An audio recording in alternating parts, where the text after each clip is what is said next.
News today ইন্ডিয়াতে আপনাদের সকলকে স্বাগত। আসছে বিস্তারিত খবরে।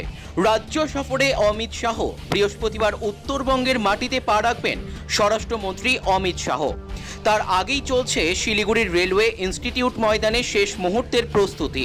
শেষ মুহূর্তের কাজ পরিদর্শনে দার্জিলিং জেলার সাংসদ রাজু বেস্ট, বিজেপির রাজ্য সহ সম্পাদক তথা শিলিগুড়ির বিধায়ক শঙ্কর ঘোষ, মাটিগাড়া নকশালবাড়ির বিধায়ক তথা জেলা সভাপতি আনন্দময় Barman. Bureau report, news today India. देखिए, बागडोगरा एयरपोर्ट से लेकर के जो आगे हाईवे टी पॉइंट तक है, करीब 700-800 मीटर का जो एरिया है, उसके अंदर में उसको आप रैली नहीं कह सकते।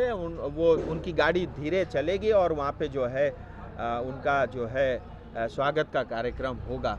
फिर उसके पश्चात वो अपनी नॉर्मल गाड़ी में बैठ करके और सीधा दार्जिलिंग मोड़ पहुँचेंगे।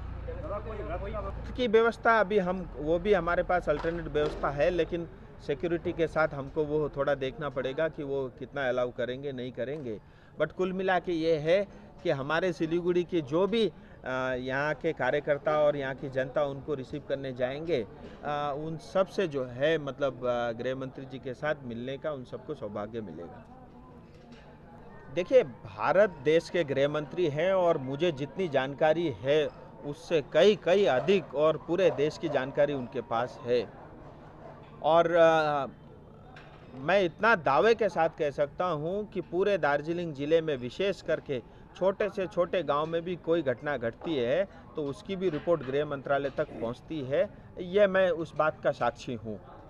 मैं कोई घटना उदाहरण के तौर पर तो नहीं बताऊंगा, लेकिन उस बात का मैं साक्षी हूं। इसीलिए हमसे बेहतर वो समझते हैं, एक जनप्रतिनिधि होने के नाते, चाहे विधायक हो चाहे सांसद हो या जिला के जो हमारे अध्यक्ष हैं, उन्होंने समय समय पर जो भी जानकारी ऊपर रखनी होती है वो सरकार में भी और पार्टी में भी रखते आए हैं।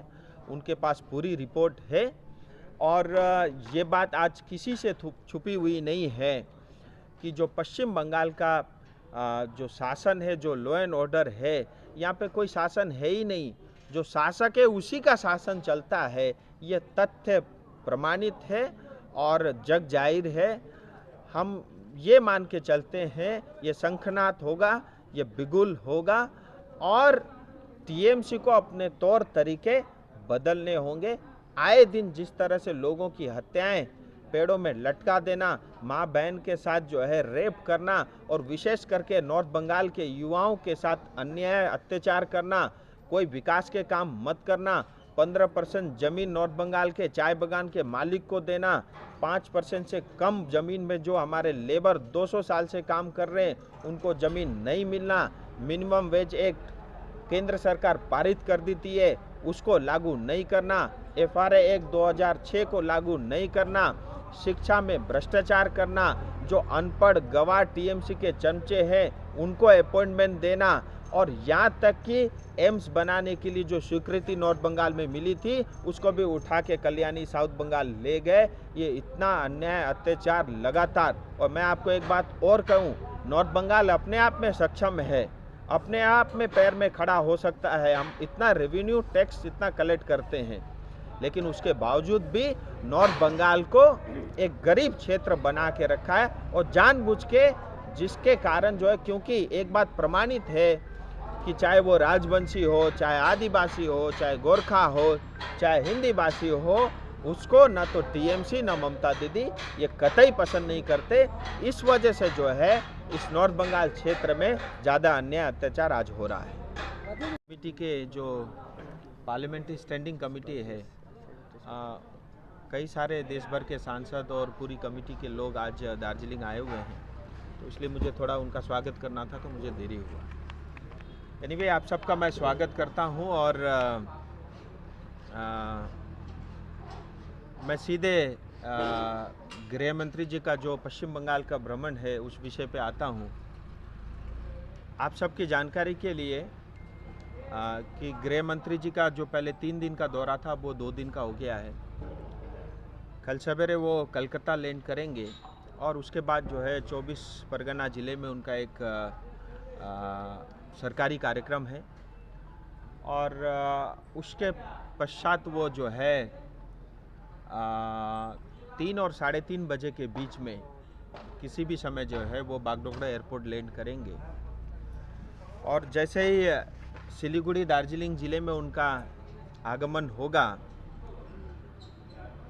उसके पश्चात सिलीगुड़ी के सभी कार्यकर्ता और सभी नेतृत्वों का ये इच्छा है कि उनका जो है बागडोगरा एयरपोर्ट में एक भव्य स्वागत का कार्यक्रम होगा। और उस बीच में राजवंशी, आदिवासी, गोरखा, बंगाली समाज के लोग और अपने वेशभूषा ट्रेडिशनल ड्रेस के अंदर में हम कोशिश करेंगे कि एक जो है सांस्कृतिक कार्यक्रम के साथ साथ उनका स्वागत बंधन हो।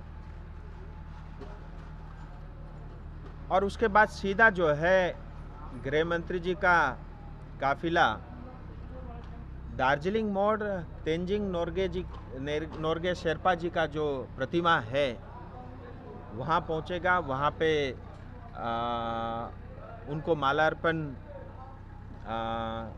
किया जाएगा। और वो सिर्फ 10 मिनट का कार्यक्रम होगा। उसके पश्चात फिर जो है आगे आकर के कौन सा नौका घाट जिसको हम बोलते हैं सामने, तो ठाकुर पंचानन वर्मा जी जो राजवंशी समाज के जिनको हम सब लोग भगवान मानते हैं, उनके प्रतिमा पे माल्यार्पण का कार्यक्रम है। वो भी कार्यक्रम 10 मिनट का है। उसके पश्चात जो है सीधे 4:30 बजे से पहले तक जो है इसी स्थल पे जहाँ पे हम सब लोग मौजूद हैं, ये एनजीपी रेलवे स्टेशन के पास रेलवे का ग्राउंड है, यहाँ पे वो मेरी टिप्पणी छोड़ दीजिए। महिला आयोग ये बात कह रही है, हाईकोर्ट ये बात कह रहा है, यहाँ तक कि सीबीआई इस बात की जांच कर रही है। आज हाईकोर्ट के अंदर में आप देखिए सुनवाई नहीं हो पाती। 2MC के गुंडे हाईकोर्ट के अंदर तक भी घुस गए हैं और हाईकोर्ट को हर एक केस को आज सीबीआई को सौंपना पड़ रहा है। ये वास्तविकता है। और मैं मीडिया के से भी ये निवेदन करता हूँ, मीडिया बिंग ए मीडिया हमारी भी जवाबदेही है समाज के प्रति, देश के प्रति, पश्चिम बंगाल के प्रति, कि जो सच है उसको दिखाएं और किसी एक पार्टी विशेष की मीडिया बन के हम न रहे। और ये अन्याय अत्याचार जो हो रहा है, जितना हमें कष्ट है उतना मीडिया को भी होना चाहिए और होता भी है।